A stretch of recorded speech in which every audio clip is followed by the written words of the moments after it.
go to those energetic places and smooth out those scratches, or sort of energetically fill in those divots so that everything is flowing smoothly.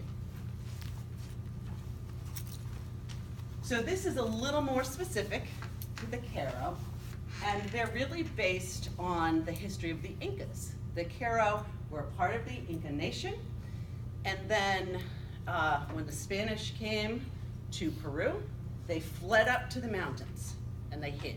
They're also known as weavers, significant weavers, actually. So I have a bracelet that you probably can't see, but that's part of the weaving that they still do. And this is an example. This tie is an example of their weaving. And each of the things in the weaving have specific meaning.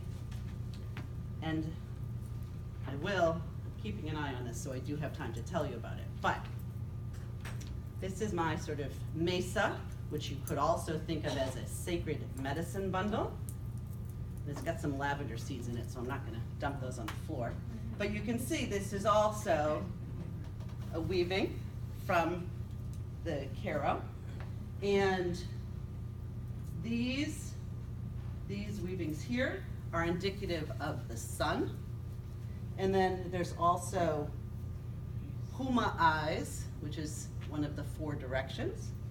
And there's also some weaving in here that's indicative. This is coming together of the earth and the sky. And then there's also some marks in there that are indicative of water and the mountains. So for the Q'ero, things are based on the 4 directions. North, east, south, and west. We usually start in the south, and the south is associated with the serpent, or what's known in Quechuan, the language of the Q'ero, Sachamama.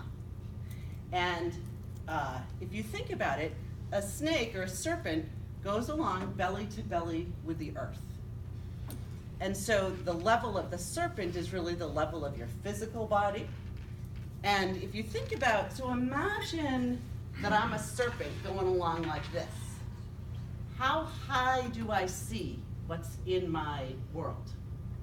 Not very high, right? I can pretty much, this is it, right? I have a very small sense of my world, very grounded to the earth. What's the other big thing that a snake does? It sheds its skin. Bites. We weren't going there. The snake sheds its skin. And so that is a big symbol of your ability to shed those things that no longer serve you and emerge new. Right, so that's the level of the serpent. The second level is the west, and that is the puma, or the jaguar, and that is known as Autorongo in Quechuan. And that, so again, if you think about it, you went from the level of the serpent to now the level of the jaguar. So you can see more. When you think of the jaguar is strong. It's the biggest predator in the jungle. It's not afraid of anyone. But it's not aggressive just for no reason. So part of the medicine of the West is understanding who you are from an emotional perspective and being comfortable with who you are. So you stand in your own power, like the jaguar, but with no need to be defensive or to be aggressive to someone else. You know you can take care of business if you have to, but you don't have to because, you know, you're sort of queen of the jungle. And the puma, or the jaguar, does not get caught up in feelings of guilt or responsibility for other people. So that's part of the medicine of the West. The north is the hummingbird, which is known as Sirakinti, and the hummingbird is what symbolizes the connection between all the ancestors who have come before and those who are yet to come, our children's children. And the hummingbird, if you think about a hummingbird, that little teeny bird migrates all the way from the United States to South America and back. lot of strength in this little teeny bird. So that's symbolic of that. So and in specific, the medicine of the north and of the hummingbird has to do with both your connection to all of the ancestors. So thinking of time as circular rather than in a line from past to future. But if you think of time as circular, it's your connection to everything.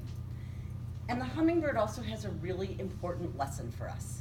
And the lesson of the hummingbird is if the hummingbird goes to a flower and tries the nectar and it's not nourishing or it doesn't work, the hummingbird does not go back to that flower.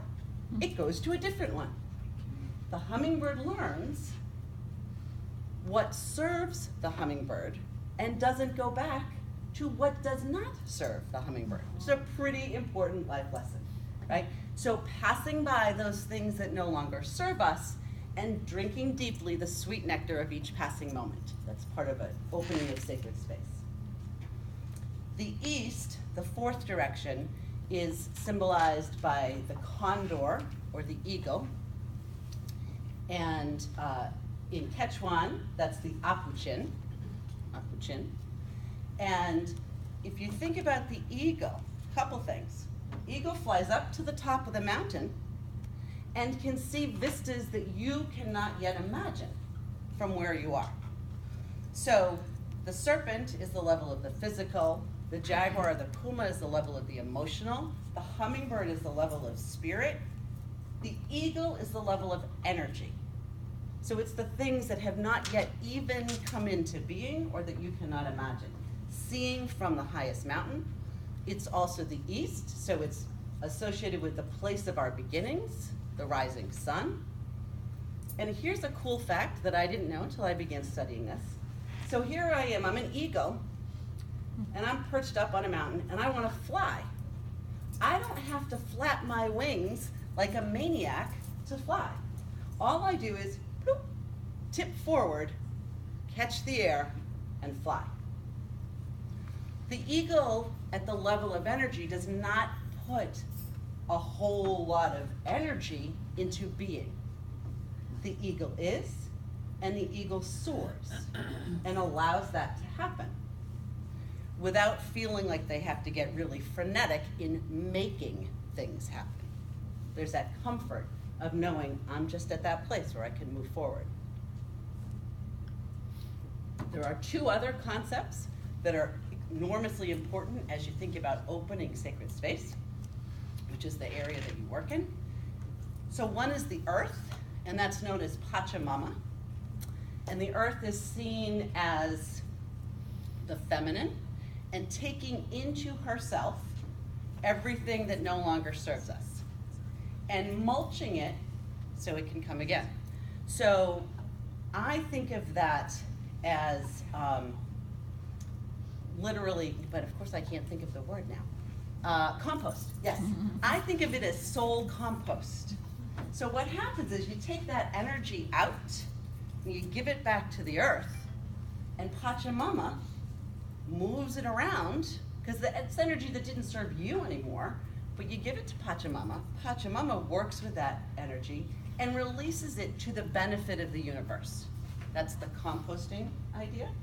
So that your energy is not, all energy is neither bad nor good. Your energy either serves you or does not serve you, but it's not bad or good. So if I'm taking energy out, that's still helpful to the rest of the universe. So that's what Pachamama does. And also, things grow from the earth. So they talk about when you're making progress, you're growing corn, growing from the earth. And just as we have the feminine, the sun is known as Intitaita, and that's the masculine. So without the light of the sun, there's no way for corn to grow. So you cannot have the feminine without the masculine. They are absolutely connected. Neither one can be a part of this whole cosmology without the other. There's also names for the moon and the oceans, but in general, you have the four directions, the earth and the sun, that are what you're working with. So when you're opening sacred space, you're bringing all of those things in together. This is a picture of the Karo shaman I was with him last summer, the second guy in, and they're doing what's called a despacho ceremony, which is a ceremony of giving thanks.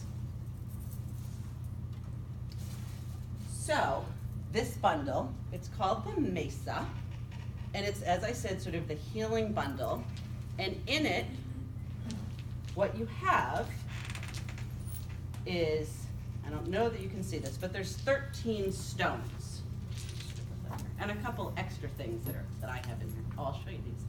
So those 13 stones, the way that it works traditionally, as you're training to be a shaman, you work with each of the 4 directions. And as you work with the first time, each direction, you have 3 stones, or wakas as they're called, 3 stones that you work with during that time. And those ultimately become part of your healing bundle. So you have 12 stones, and then when you have your final ceremony about moving into this, you're given a 13th stone. And the legend and lore is that the 13th stone connects all shamans throughout the world and throughout time. And legend also has it that on Saturday nights you open your mesa up so that the energy of your mesa can connect with all other mesa carriers all across time and the universe. So we often do that. And so I happen to have in here a little Pachamama and a Pachapapa. And you can tell anatomically that Pachapapa is Pachapapa. So they're in here just because of my own personal connections to the earth and also to the